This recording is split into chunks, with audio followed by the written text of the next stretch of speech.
You are watching The Resignation Letter. Today's story of corporate revenge is incredibly satisfying. Before we start, please hit the like button and subscribe to the channel for good career karma. Let's see how justice was served. I still can't believe what happened, but I need to get this off my chest. 3 months ago, my boss, Mark, the regional director of a major consulting firm, fired me without any warning or legitimate reason after 5 years of dedicated service. I had consistently received excellent performance reviews, brought in major clients, and even sacrificed countless weekends and holidays for the company. My coworkers often said I was the backbone of our department. Then one day, Mark called me into his office and coldly informed me that the company was going in a different direction and my position was being eliminated. I knew it was complete BS. Just a week before, he had hired his girlfriend's sister for a newly created role that suspiciously mirrored my responsibilities. The nepotism was obvious, but HR wouldn't listen.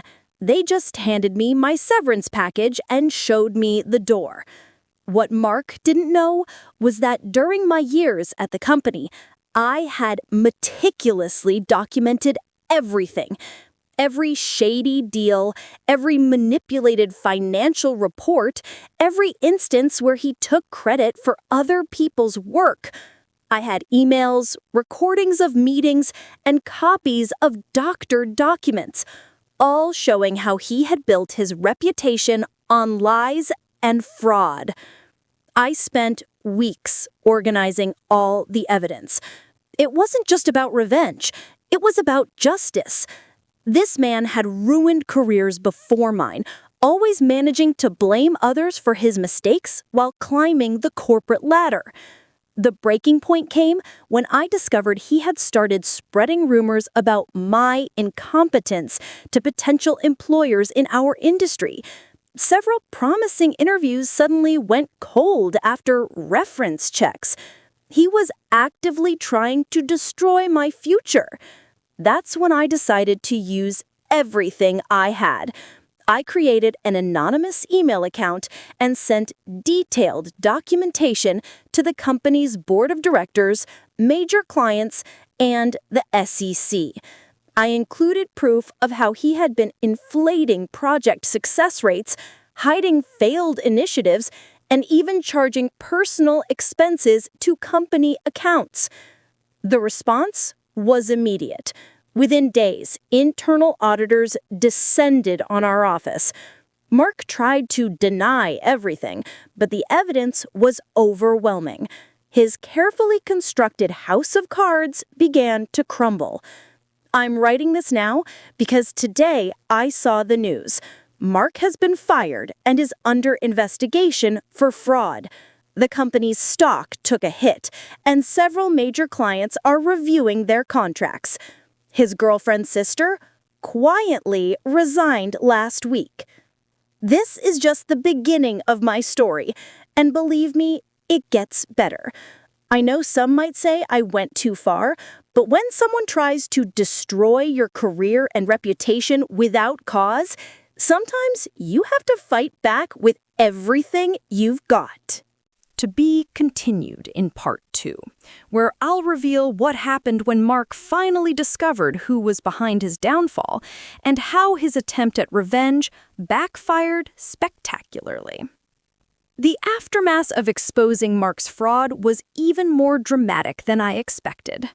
After the initial investigation, he somehow figured out I was behind the leak. Maybe it was because I was the only one who had access to certain documents, or maybe someone from the office tipped him off. One evening, I received a threatening email from an anonymous account. The message was clearly from Mark. "I know it was you. You've ruined everything I built. I'll make sure you never work in this industry again." Attached were screenshots of emails he drafted to every major company in our field filled with vicious lies about me. But Mark didn't realize I was 3 steps ahead. Remember those recordings I mentioned? Well, I had one particularly damaging conversation where he explicitly admitted to fabricating performance issues to justify firing me for his girlfriend's sister. I had been saving it as insurance. The next day, his threats landed him in even hotter water. I forwarded his email to my lawyer, along with the recording. Within hours, we filed a wrongful termination lawsuit against both Mark and the company. The timing couldn't have been better. The company was already dealing with the fallout from the fraud investigation, and this was the last thing they needed. Here's where it gets really good. 2 other former employees came forward after hearing about my lawsuit. They had similar stories about Mark's harassment and unfair termination practices. Suddenly, it wasn't just about fraud anymore. It was a pattern of workplace abuse and retaliation. The company's legal team must have realized they were fighting a losing battle. Last week, they offered a settlement that made my jaw drop. Not only did I receive a substantial financial package, but they also agreed to provide glowing references and publicly acknowledge that my termination had been inappropriate and unauthorized. Mark's reputation is completely destroyed. I heard through the grapevine that he's been blacklisted by every major firm in our industry. His girlfriend left him after the scandal broke, taking her sister with her. Last I heard, he's trying to sell his house and luxury car to pay for his legal fees. The best part? My old colleagues started reaching out to me. Turns out the new management team is cleaning house, and they asked me if I'd consider returning, with a promotion and a significant raise. I declined. Instead, I accepted an offer from their biggest competitor, where several of our former clients followed me. Sometimes I wonder if I should feel bad about how thoroughly I destroyed Mark's life, but then I remember how he tried to destroy mine without a second thought, how he'd done the same to others before me, and how he threatened me when I exposed his crimes. This experience taught me something valuable. Karma might be slow, but with the right evidence and timing, you can give it a helpful push. To anyone dealing with an abusive boss, document everything. You never know when you'll need it. The aftermath of this whole situation has taken some unexpected turns that I need to share.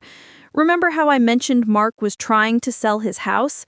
Well, last week, I discovered through a mutual acquaintance that he's now living in his parents' basement in New Jersey. How the mighty have fallen. But here's where things get even more interesting.